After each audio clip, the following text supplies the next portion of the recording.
I'd like to start off lesson 2 of module 2, talking to you about space-time. In this realm called space-time, we would say that space is eternal.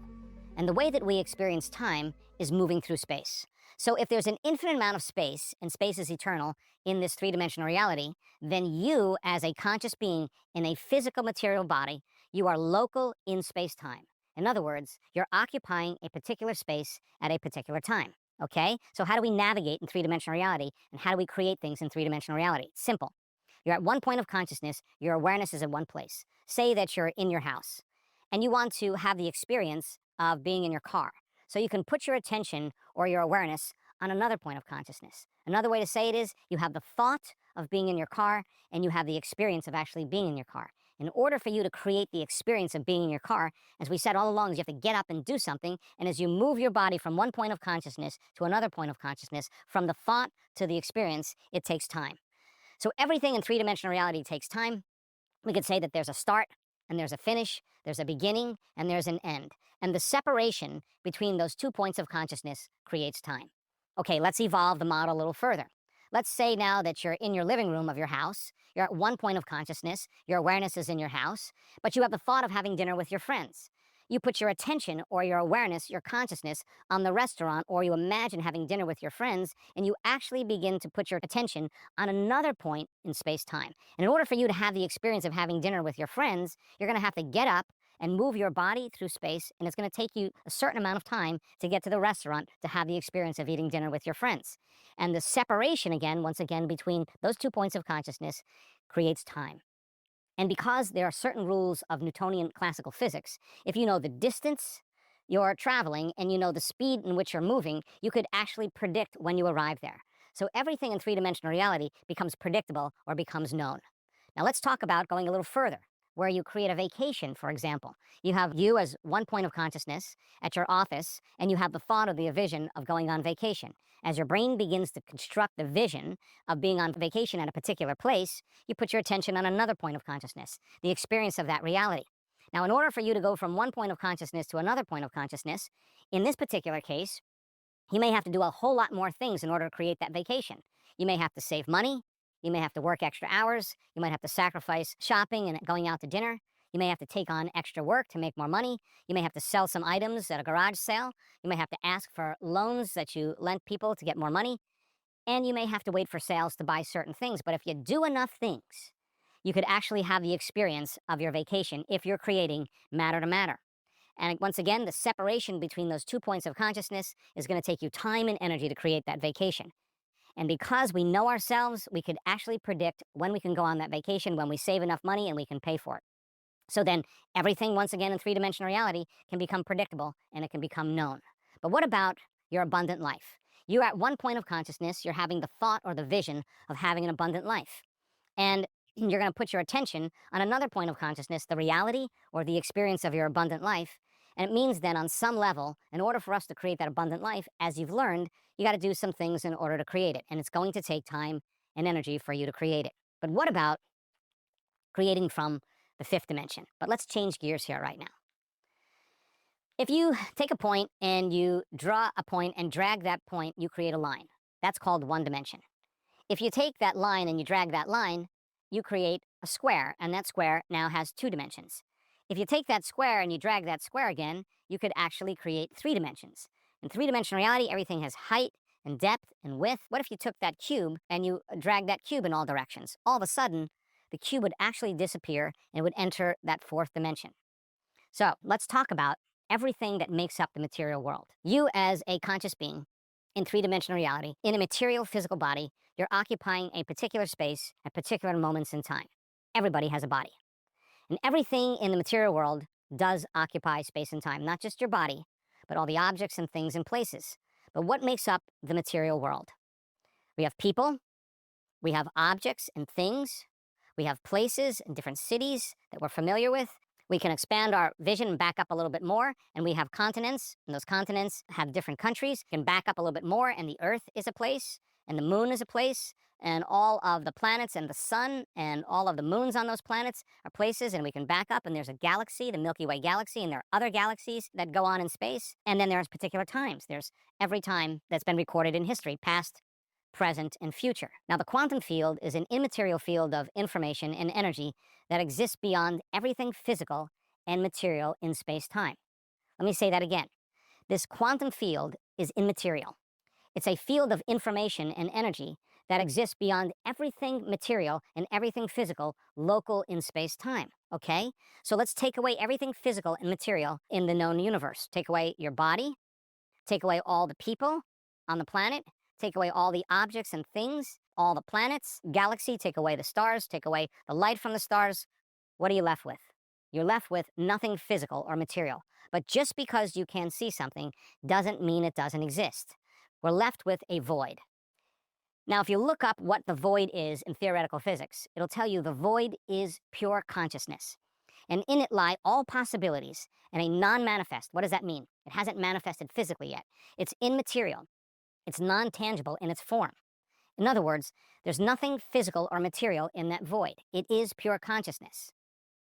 Theoretical physics says that consciousness is the totality beyond space-time. In other words, beyond everything physical and material, beyond everything in three-dimensional reality, consciousness is the totality that exists beyond this realm called space-time.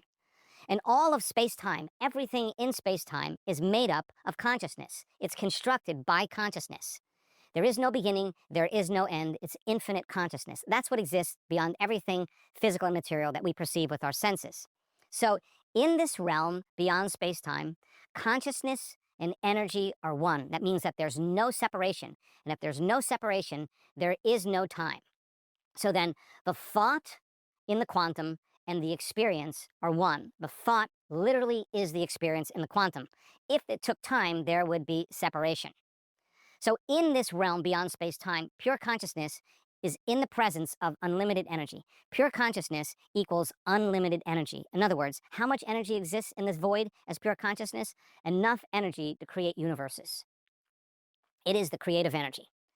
So pure consciousness, then, if we were to give it a definition, is the awareness of everybody, of everyone, of everything, of everywhere, in every time. That's what pure consciousness means. So this void is pure consciousness. In some sense, it's an awareness of everything physical and material. Now, let's go in the other direction. We've expanded our understanding out into the universe and beyond. Let's go to the very tiny. All matter is made of atoms. Atoms are the fundamental building blocks of everything physical and material. But the atom is 99.99999% energy, information, consciousness, nothingness. The atom is mostly void. It's unseen vibrating waves of potentials.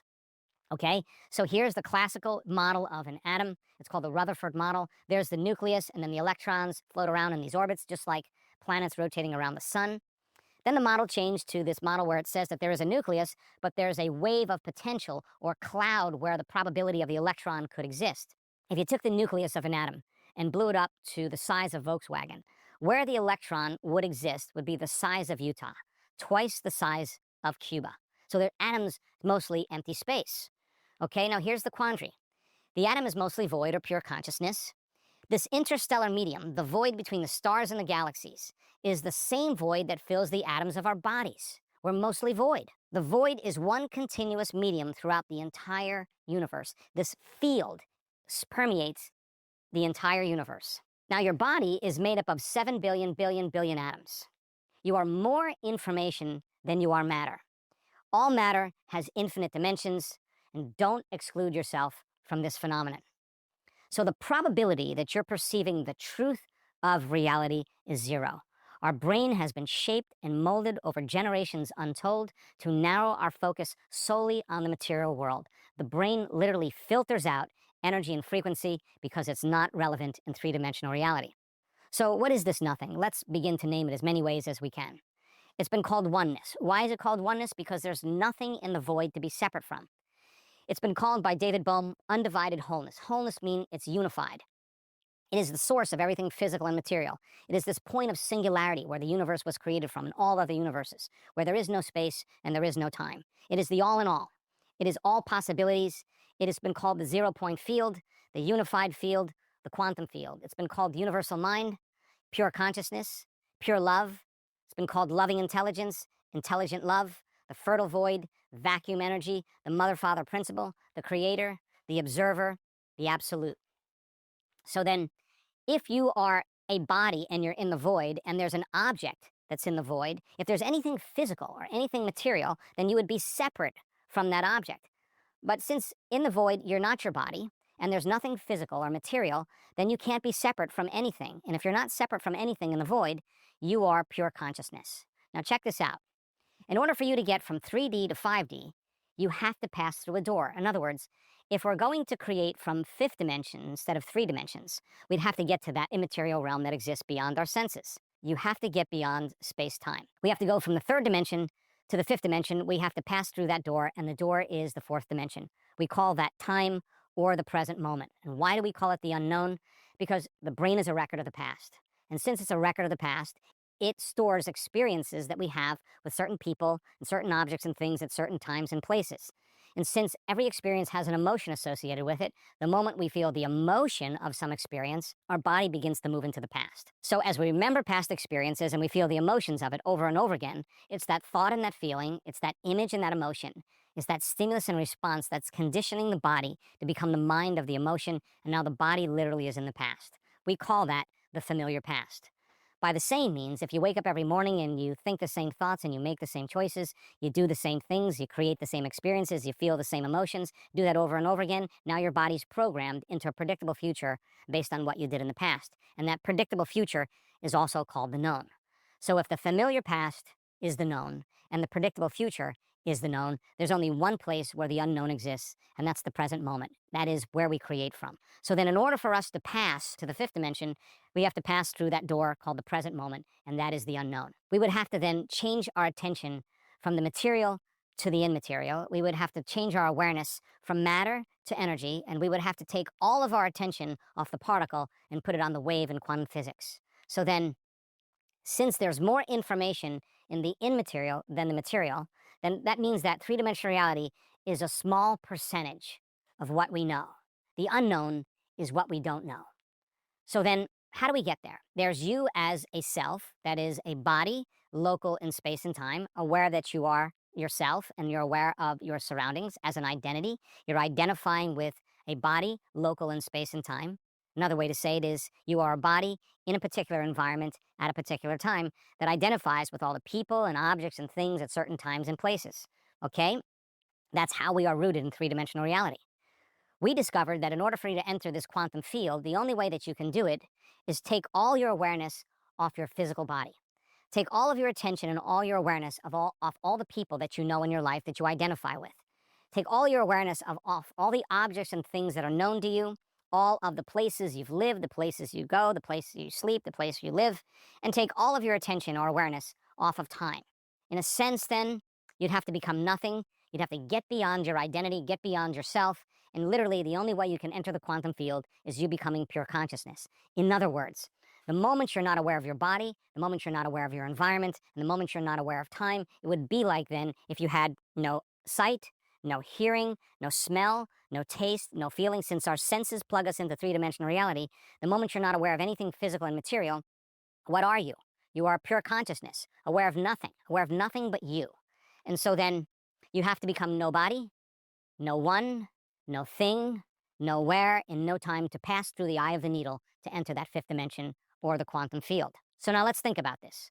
The void is pure consciousness, okay? Now, in the void, if you truly can get there, you are pure consciousness as well. Now, the only thing that's separating you from pure consciousness is the thought that you're separate from pure consciousness. Now, what do I mean by that?